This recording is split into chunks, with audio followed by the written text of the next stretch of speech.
सबको जय मसीह की, प्रेज द लॉर्ड। परमेश्वर आपको शांति दे। एक बार फिर से आपका हाउस ऑफ वर्शिप कलीसिया की ओर से मैं स्वागत करता हूं और मेरी प्रार्थना है परमेश्वर आपको बहुतायत से आशीष दे। और आज जिस विषय से मैं आपके साथ बात कर रहा हूं वो बहुत ज़रूरी विषय है और इसके बारे में पहला कुरिन्थियों उसका 14 अध्याय और उसकी 39 आयत में, जैसे आप इस समय स्क्रीन पर देख रहे हैं, यहाँ पर ऐसा लिखा है।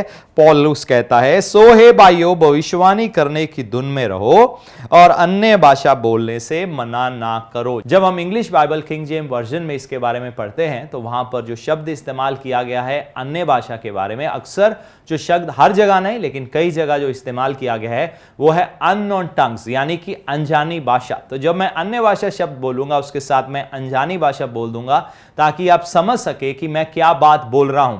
यहां किसी और देश की भाषा की बात नहीं हो रही, यहां किसी और कौम की भाषा की बात नहीं हो रही। ये ऐसी भाषा है जो मनुष्य के बीच में अनजान है। ये ऐसी भाषा नहीं है जो कोई स्पेनिश हो या इंग्लिश हो या कोई और भाषा हो, लेकिन ये भाषा वो है जो पवित्र आत्मा हमें देता है ताकि हम उसके द्वारा परमेश्वर से बात कर सके, जिसके बारे में आज मैं आपको बड़ी डिटेल के साथ बताऊंगा। और इसके 2 सत्र होंगे, 2 सेशंस होंगे। उसके बाद आने वाले हफ्तों में मैं आपको अन्य भाषा के लाभ के बारे में भी बताऊंगा। तो ये कुछ समय के लिए हम अन्य भाषा पर गौर करेंगे, क्योंकि बहुत महत्वपूर्ण है कि हम किसी तरह से कंफ्यूज ना हो जाएं। जैसे आपने 39 आयत में पढ़ा, पॉल कहता है, इंग्लिश बाइबल में लिखा है, do not forbid people to pray in tongues. लोगों को अनजानी भाषा या अन्य भाषा बोलने से मना मत करो। सो पॉल उस समय कुरिन्थियों की कलीसिया को यह बात लिख रहा है, क्योंकि उस समय भी ऐसे लोग थे, आज से करीब 2000 साल पहले, जो लोगों को अनन्य भाषा या अनजानी भाषा में बोलने से मना करते थे। जो कहते थे ये परमेश्वर की ओर से नहीं है, कुछ कहते थे ये शैतान की ओर से है। जैसे आज भी बहुत सारे लोग ऐसा बोलते हैं। कई कहते हैं ये मूर्खता है, तो हम समझेंगे परमेश्वर के वचन से ये बुद्धि है या मूर्खता है या क्या है। तो आज मैं आपको परमेश्वर के वचन से समझाऊंगा। और ये विषय आज मैं इसलिए ले रहा हूं क्योंकि अक्सर मैंने इस विषय से बहुत बार बात की है। इसके 2 कारण हैं। पहला कारण यह है, आजकल सोशल मीडिया पर बहुत सारी कंफ्यूजिंग टीचिंग्स दी जाती हैं। कई ऐसे लोग जो बहुत जाने पहचाने हैं, ऐसे लोग जो बाइबल की इतिहास की बातें बहुत अच्छी तरह समझाते हैं, जैसे दानियल की किताब हो गया, प्रकाशित वाक्य, आने वाली बातों के बारे में हो गया, तो फिर जब वो अनन्य भाषा की बात करते हैं तो यहां पर आकर कंफ्यूजन क्रिएट कर देते हैं। तो इसलिए हमारे लिए बहुत इंपॉर्टेंट है कि हम जाने कि कौन सी चीज परमेश्वर की ओर से है, कौन सी बात परमेश्वर की ओर से नहीं है। क्योंकि बहुत सारे लोग जिन्होंने पवित्र आत्मा का स्वाद नहीं चखा, जिन्होंने अनन्य भाषा का स्वाद नहीं चखा, वो इसकी सामर्थ को नहीं समझ सकते। उसी तरीके से जैसे जिन्होंने यीशु मसीह का स्वाद नहीं चखा, वो आज हमें हो सकता है मूर्ख कहे, पागल कहे, कुछ भी कहे, वो कहेंगे तुम कहते हो यीशु ही प्रभु है, ये कहां की बात हुई। लेकिन हम लोग जिन्होंने यीशु को चख लिया है, हम जानते हैं ये सच्चाई है। उसी प्रकार से पवित्र आत्मा को चखना भी हम जान लेते हैं, ऐसा और कुछ भी दुनिया में इतना बेहतर नहीं है, इतना संतुष्टि देने वाला, सुकून देने वाला। उसी प्रकार से जब एक व्यक्ति अनजानी भाषा में प्रार्थना करना शुरू हो जाता है, वो व्यक्ति जिसने इसको चखा है वो इसकी सामर्थ्य को जानता है। तो बहुत सारे लोग जिन्होंने यीशु मसीह को चखा है पवित्र आत्मा को नहीं जानते, ऐसे लोग भी हैं। बहुत सारे लोग पवित्र आत्मा को जानते हैं लेकिन अभी अनन्य भाषा में प्रार्थना करना शुरू नहीं हुए। तो जब वो इसको चख लेंगे तो उनका शिक्षा देने का तरीका बदल जाएगा, क्योंकि आज किसी रीति से बाइबल में कुछ ऐसे वचनों को तोड़ मरोड़ कर वो पेश करते हैं ताकि किसी रीति से वो ये साबित कर दे अनन्य भाषा परमेश्वर की ओर से नहीं है, क्योंकि वो इसमें नहीं बोलते। तो हमें वचन में समझना होगा। और यहां पर जैसे हमने पढ़ा, पहला कुरिन्थियों 14 अध्याय और 39 आयत में पौलुस कहता है कि लोगों को अनन्य भाषा या अनजानी भाषा में बोलने से मना ना करो। सो बहुत सारे लोग हैं, जैसे मैंने कहा उस समय भी थे जो मना करते थे, इसीलिए पौलुस को यह बात लिखनी पड़ी। आज भी बहुत सारे लोग हैं जो अनन्य भाषा या अनजानी भाषा में बोलने से लोगों को मना करते हैं। सो पहला कारण यह है क्यों आज मैंने ये विषय लिया। और दूसरा जो कारण है, क्योंकि हम जानते हैं लॉकडाउन है, बहुत सारे लोग घरों में है तो बहुत सारे ऐसे लोग जो अक्सर अपने प्रार्थना में अनन्य भाषा में भी बोलते थे, प्रार्थना समय में या अनजानी भाषा में बोलते थे। वो हो सकता है इस समय थोड़े ढीले पड़ गए हो, क्योंकि हम कलीसियाओं में नहीं आते या हमें कोई उत्साह नहीं देता या हमें इंकरेजमेंट नहीं मिलता। तो इसलिए बहुत महत्वपूर्ण है हम इस बात को समझे, हमें अनन्य भाषा में बोलना बहुत जरूरी है। तो पहले हमने पहला कुरिन्थियों 14 अध्याय और 39 आयत में पढ़ा, लेकिन एक आयत और हम देखेंगे, वो भी 14 अध्याय में से है। तो अक्सर आज आपके साथ जिस विषय से बात कर रहा हूं, ज्यादातर ये पहला कुरिन्थियों 14 अध्याय में से ही मैं आपके साथ बात करूंगा। तो आगे हम पढ़ेंगे, जैसा आप स्क्रीन पर देख रहे हैं, पहला कुरिन्थियों 14 अध्याय और उसकी 18 आयत, 1 Corinthians chapter 14 एंड वर्स 18। यहां पर लिखा है, मैं अपने परमेश्वर का धन्यवाद करता हूं कि मैं तुमसे सबसे अधिक अनन्य भाषा में बोलता हूं। हिंदी बाइबल में कई जगह लिखा है अन्य भाषा में, लेकिन जो इसका रियल वर्ड है वो है अन्य, एक बार ही, या अनन्य एक ही बार है। तो हिंदी बाइबल में 2 बार दोहरा दिया गया है। तो इससे कई बार कुछ लोग कंफ्यूज हो जाते हैं। वो कहते हैं यहां अन्य भाषा यानी कि उर्दू में या मलयालम में या तमिल भाषा में मैं प्रभु का धन्यवाद करता हूं कि मैं तुम सबसे अधिक, या मैं दुनिया की ज्यादा लैंग्वेजेस को जानता हूं। तो बहुत सारे लोग यहां पर जो शब्द ले आते हैं वो है लैंग्वेजेस। तो यहां पर जो शब्द है वो लैंग्वेजेस नहीं है, यहां पर है टंग्स, अननोन टंग्स, अनजानी भाषा। तो वो कहता है मैं तुम सबसे अधिक, यानी कि पौलुस की जिंदगी का एक प्रार्थना का एक बहुत मेन जो तरीका था वो था अनन्य भाषा। तो वो अनजानी भाषा में बहुत ज्यादा प्रार्थना करता था। इसीलिए कहता है मैं प्रभु का धन्यवाद करता हूं कि मैं तुम सबसे अधिक अनन्य भाषा में बोलता हूं, तुम सबसे अधिक अनन्य भाषा में बोलता हूं या अनजानी भाषा में बोलता हूं। इंग्लिश बाइबल में लिखा है, I thank God that I speak in tongues more than you all. तो speak in tongues more than, यहां पर लैंग्वेजेस शब्द नहीं आया। I speak in tongues more than you all. So पौलुस की सेवकाई क्यों इतनी सामर्थ्य थी?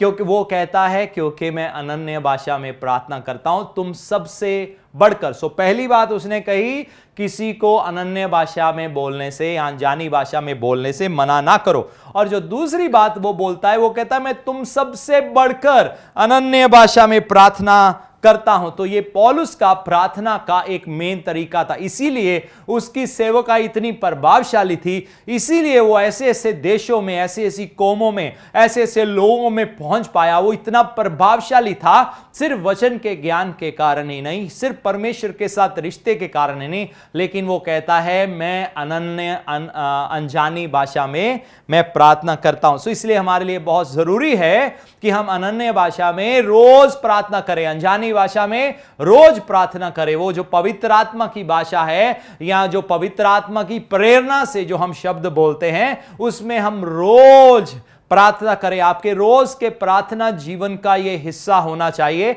और मैंने जैसे आपको कहा, आने वाले हफ्तों में मैं आपको इसके लाभ के बारे में बताऊंगा। पहले ही YouTube पर एक टीचिंग मैंने दिया है, जिसका इस समय आप स्क्रीन पर देख रहे हैं, जिसका नाम देख रहे हैं। मेरी और पास्टर रितु की ओर से बहुत सारी टीचिंग्स दी गई हैं। 2 टीचिंग्स के नाम इस समय आप देख रहे हैं, तो आप जरूर इसको सुनिए। इस दोनों भागों को सुनने के बाद आप उसको जरूर सुनिए, ताकि आपको और ज्यादा परमेश्वर के वचन से क्लैरिटी मिल सके और आप किसी के सिखाने के कारण या ऐसे लोग जो आपको अनन्य भाषा में प्रार्थना करने से रोकते हैं, आप उनकी बातों में ना आ जाएं। और इससे बढ़कर आप खुद सीखकर दूसरों को भी बताएं कि तुम्हें भी अनन्य भाषा में, अनजानी भाषा में, अननोन टंग्स में आप लोगों को भी प्रार्थना करने की जरूरत है। और दूसरी बात आपको यह समझनी होगी कि अनन्य भाषा कोई प्रचार करने वाली भाषा नहीं है कि हम कहें कि हम अनन्य भाषा में या अनजानी भाषा में प्रचार करेंगे। तो उसके बारे में मैं आपको आगे बताऊंगा, पौल उसके बारे में क्या बोलता है। लेकिन ये प्रार्थना की भाषा है, ये प्रार्थना है, जैसा कि आप स्क्रीन पर देख रहे हैं। पहला कुरिन्थियों 14 अध्याय और उसकी 15 आयत में ऐसा लिखा है, सो क्या करना चाहिए?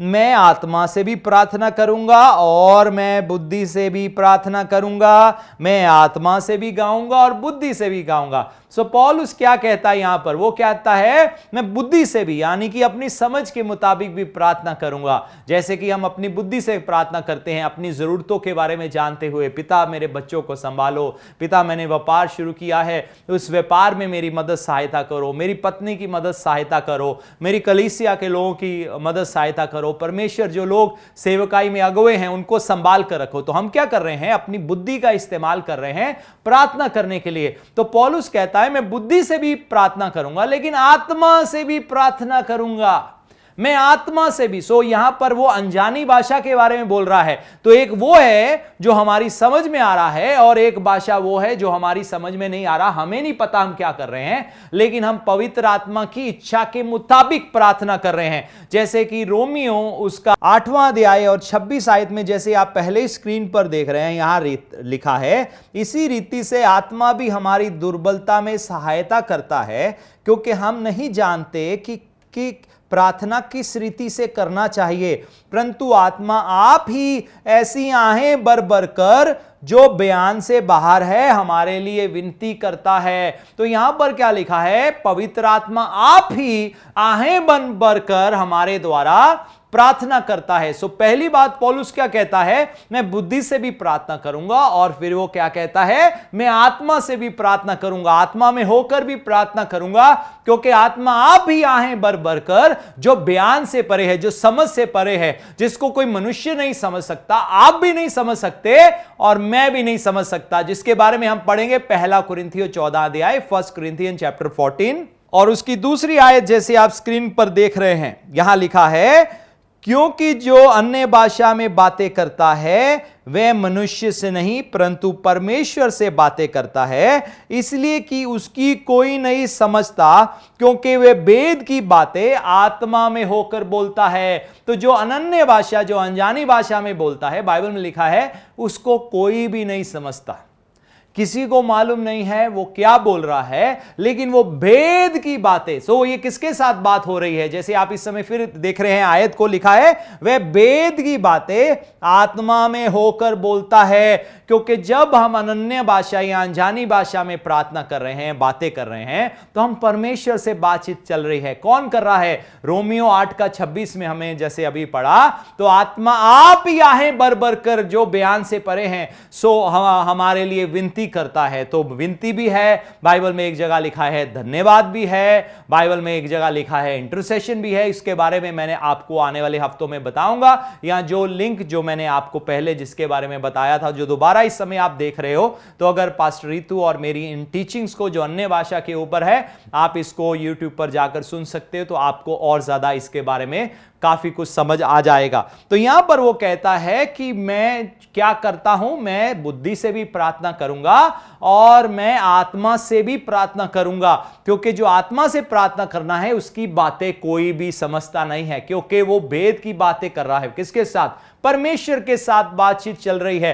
तो अगर आप कोई अनजानी भाषा में, अन्य भाषा में बोल रहे हो, कोई आपसे कहता है अरे ये क्या कर रहे हो, ये तुम गलत कर रहे हो, अगर समझ नहीं आता तो करने का फायदा क्या? उनको कहना मैं भी मुझे भी समझ नहीं आ रहा, लेकिन मैं क्या कर रहा हूं? मैं पवित्र आत्मा को इजाजत दे रहा हूं और पवित्र आत्मा के साथ सहमति बनाते हुए, कोऑपरेट करते हुए मैं अन्य भाषा में प्रार्थना कर रहा हूं, और ये मेरी बात पिता परमेश्वर के साथ चल रही है, क्योंकि मुझे खुद भी मालूम नहीं मुझे अपनी जिंदगी में क्या क्या चाहिए, मुझे खुद भी अपनी कमजोरियों के बारे में मालूम नहीं, जो मैं कभी प्रभु के सामने नहीं रख पाता, लेकिन पवित्र आत्मा सब कुछ जानता है। वो आने वाली कल की परेशानियों को भी जानता है, वो आने वाली परसों की परेशानियों को भी जानता है। हमें अभी बुद्धि में मालूम नहीं पड़ा कि कल हमारे सामने कौन सी मुसीबत होगी, लेकिन परमेश्वर का आत्मा सब कुछ जानता है। तो हम क्या कर रहे हैं? पवित्र आत्मा के साथ कोऑपरेट करते हुए जब अनन्य भाषा में पिता के साथ बात कर रहे हैं, तो हमारी रिक्वेस्ट वहां पहुंच गई, और पहले ही वो पहाड़ जो शैतान हमारे सामने खड़े करना चाहता था, वो पहले ही परमेश्वर ने हमारे सामने से हटा दिए हैं। हालेलुया! इतना सामर्थ्य है अनन्य भाषा में प्रार्थना करना। जैसे पौलुस ने कहा, किसी को अनन्य भाषा में प्रार्थना करने से मना ना करो। जैसे हमने 1 कुरिन्थियों 14 अध्याय और उसकी 39 आयत में जैसे स्क्रीन पर पढ़ रहे हैं, हमने पढ़ा था और फिर एक बार पढ़ेंगे। सो हे भाइयों, भविष्यवाणी करने की धुन में रहो और अन्य भाषा बोलने से मना ना करो। तो यहां पर वो कहता है do not forbid praying in tongues. So अन्य भाषा या अनन्य भाषा या अनजानी भाषा, जो किंग जेम्स वर्जन बाइबल में बहुत अच्छा लिखा है। यहां पर जो शब्द कई जगह किंग जेम्स वर्जन बाइबल में, जैसे मैंने शुरू में भी कहा, जो इस्तेमाल किया गया है वो है अनजानी भाषा, अननोन टंग्स, ऐसी भाषा जो मनुष्य नहीं बोलता और इस संसार में, इस पृथ्वी पर नहीं पाई जाती। हालेलुया। पहला कुरिन्थियों 14 अध्याय और उसकी 14 आयत भी हम पढ़ेंगे। 1 Corinthians chapter 14 एंड वर्स 14, जैसा आप स्क्रीन पर देख रहे हैं, यहां लिखा है, यदि मैं अन्य भाषा में प्रार्थना करूं तो मेरी आत्मा प्रार्थना करती है परंतु मेरी बुद्धि काम नहीं देती। तो जब अन्य भाषा में हम प्रार्थना कर रहे हैं तो क्या हो रहा है? आत्मा प्रार्थना कर रहा है। किसका आत्मा? हमारा आत्मा, परमेश्वर का आत्मा जब हमारे आत्मा में आ गया, जो आत्मा हमारा मुर्दा था उसमें जीवन आ गया और अब बाइबल के अनुसार अब परमेश्वर का आत्मा और हमारा आत्मा एक आत्मा बन गया है। आमीन। तो ये क्या यहां पर क्या लिखा है, जैसा आप स्क्रीन पर देख रहे हैं, यहां पर लिखा है यदि मैं अन्य भाषा में प्रार्थना करूं तो मेरी आत्मा प्रार्थना करती है परंतु मेरी बुद्धि काम नहीं देती।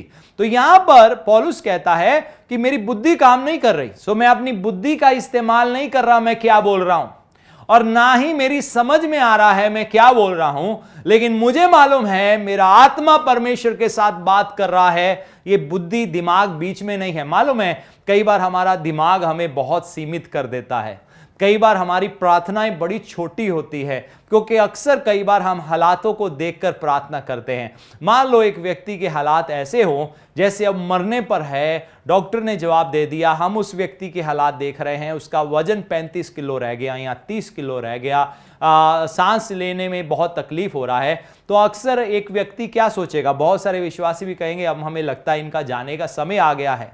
उनकी प्रार्थनाओं में वो विश्वास, वो हियाब नहीं होगा, क्योंकि हमारी बुद्धि लिमिटेड है। हमारी बुद्धि कई बार हालातों को देखती है और हम हालातों को देखकर प्रार्थना करते हैं। जैसे कई बार हमारे घरों में, हमारे परिवारों में कुछ लोग बड़े मुश्किल लोग होते हैं, हमें लगता है ये प्रभु को कभी नहीं जान सकेंगे, हमें लगता है ये हमेशा हमारा विरोध ही करते रहेंगे। तो जब हम प्रार्थना करते भी हैं वो भी हिचकिचाकर होती है, लेकिन जब अनन्य भाषा में प्रार्थना की जाती है उसमें अब बुद्धि इस्तेमाल नहीं हो रही। तो बुद्धि अब साइड पर हो गई। अब हम जो परमेश्वर के साथ एक आत्मा हो गए हैं, उसी विश्वास के साथ परमेश्वर के पिता के आगे उनके लिए प्रार्थना कर रहे हैं। बुद्धि को मालूम नहीं है, बुद्धि नहीं जानती, लोग नहीं जानते, हमें मालूम नहीं है, लेकिन परमेश्वर का आत्मा जानता है कब क्या प्रार्थना होना चाहिए। हमारा आत्मा, जिसके साथ प्रभु का आत्मा मिल गया है, उसको मालूम है सही क्या है। तो इसीलिए वचन में लिखा है आत्मा के चलाए चलने के बारे में। इतना महत्वपूर्ण है। बुद्धि काम नहीं कर रही, बुद्धि के समझ में नहीं आ रहा, किसी और को समझने नहीं आ रहा, क्योंकि बात किससे हो रही है? जैसे हमने पढ़ा 1 कुरिन्थियों 14 अध्याय 2 आयत में, किसी मनुष्य से हम बात नहीं कर रहे, लेकिन क्या हो रहा है? प्रार्थना। ये प्रार्थना की भाषा है, ये प्रीचिंग करने की भाषा नहीं है, ये प्रचार करने की भाषा नहीं है, ये प्रार्थना की भाषा है। हम परमेश्वर के साथ बातें करते हैं। बेशक बाइबल में इंटरप्रिटेशन ऑफ टंग्स के बारे में भी लिखा है, इसके बाद मैं उसी में जाऊंगा, लेकिन हमें समझना होगा कि ये क्या भाषा है जिसमें हम पिता परमेश्वर के साथ बात कर रहे हैं। हमारी बात किसी मनुष्य के साथ नहीं चल रही।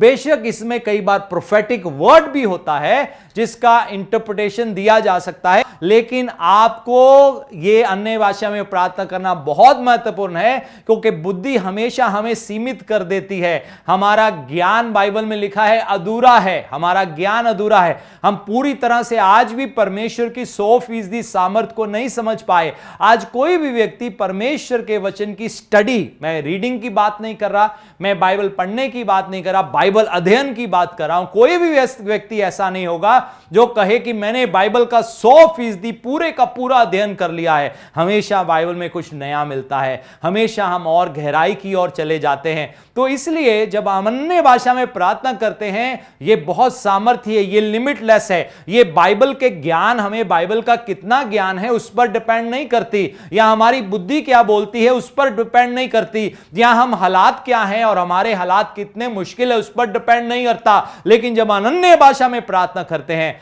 हम परमेश्वर पवित्र आत्मा की सामर्थ्य से प्रार्थना करते हैं, उसके विश्वास के मुताबिक प्रार्थना करते हैं, अपने विश्वास के मुताबिक नहीं। परमेश्वर के आत्मा के विश्वास के मुताबिक। और परमेश्वर का विश्वास कैसा है? जो पहाड़ों को हटा देता है, जो हिरनी जो है वो उसका गर्भपात हो जाता है। बाइबल में लिखा है परमेश्वर की आवाज पर। परमेश्वर का विश्वास क्या है? जब बाइबल में लिखा है आदि में परमेश्वर ने आकाश और पृथ्वी की सृष्टि की, यह है परमेश्वर का विश्वास। सृष्टि की रचना करना, कुछ भी नहीं में से। जब परमेश्वर ने इस दुनिया को बनाया, क्या था? कोई मिट्टी नहीं था, कोई पत्थर नहीं था, कुछ ऐसा नहीं था। प्रभु ने ऐसा नहीं कहा चलो ये रहा पत्थर, ये रही मिट्टी, ये रहा पानी, इन सबको मिला मिलू के पृथ्वी या दुनिया को बना देता हूं। परमेश्वर ने कुछ भी नहीं में से इतना कुछ बना दिया। यह है परमेश्वर का विश्वास। यानी कि अनन्य भाषा में प्रार्थना करना इतना सामर्थी है कि आपके सामने कुछ भी नहीं होगा, खाली प्लेट पड़ी है, लेकिन परमेश्वर सामर्थी है उस खाली प्लेट को भरने के लिए। बिल्कुल वैसे ही जैसे बाइबल में हम 2 रोटी और 5 मछली के बारे में पढ़ते हैं, जो एक लड़के के पास थी और कैसे प्रभु ने उसको कई गुना बढ़ा दिया, और 5000 पुरुष और औरतें और बच्चे, उनकी गिनती अलग थी, उन्होंने खाया और 12 टोकरे, बाइबल में लिखा है, बच गए। यह है परमेश्वर का विश्वास। परमेश्वर का विश्वास क्या है? जब प्रभु यीशु मसीह एक दिन किश्ती पर जा रहे थे अपने चेलों के साथ, क्या कहा? तूफान को कहा थम जा, और तूफान थम गया, चेले हैरान हो गए। प्रभु का विश्वास क्या है? 4 दिन के मुर्दा मरे हुए लाजर को कहा बाहर निकल आ, और वो लाजर बाहर निकल आया। कई लोग कई बार सवाल करते हैं, फिर प्रभु यीशु मसीह ने अनन्य भाषा में प्रार्थना क्यों नहीं किया, अनजानी भाषा में क्यों नहीं किया? देखो, प्रभु समझते थे कि कलीसिया को पवित्र आत्मा की जरूरत है। कलीसिया को पवित्र आत्मा की जरूरत है, क्योंकि हमारी प्रार्थनाएं, जैसे मैंने पहले बताया, वो बड़ी सीमित है। हम हालात देखकर या अपने ज्ञान के मुताबिक प्रार्थना करते हैं, लेकिन प्रभु यीशु मसीह तो खुद वो थे जिन्होंने इस सारी कायनात को, इस सारी गैलेक्सी को, इस सारी दुनिया को, इस यूनिवर्स को जिन्होंने बनाया है। प्रभु तो वो खुद थे। इसकी जरूरत कलीसिया को है, इसकी जरूरत हमें है, क्योंकि हमारी प्रार्थनाएं सीमित होती हैं। तो प्रभु चाहते हम असीमित सामर्थ्य प्रार्थना करें, इसलिए कलीसिया अब अन्य भाषा में प्रार्थना कर सकती है। प्रभु यीशु मसीह सब कुछ समझते थे, प्रभु यीशु मसीह सब कुछ जानते थे, प्रभु यीशु मसीह का ज्ञान अधूरा नहीं था, हमारा ज्ञान अधूरा था। इसलिए परमेश्वर ने कलीसिया को ये गिफ्ट, ये वरदान दिया है, ताकि कलीसिया की प्रार्थनाएं सामर्थी हो सके, शक्तिशाली हो सके। हालेलुया। मैं विश्वास करता हूं आज आप कुछ सीख रहे हो। मैं विश्वास करता हूं अब आप अनन्य भाषा में प्रार्थना करना बंद नहीं करोगे। मैं विश्वास करता हूं आप दूसरों को अनन्य भाषा में अब प्रार्थना करने से नहीं रोकोगे।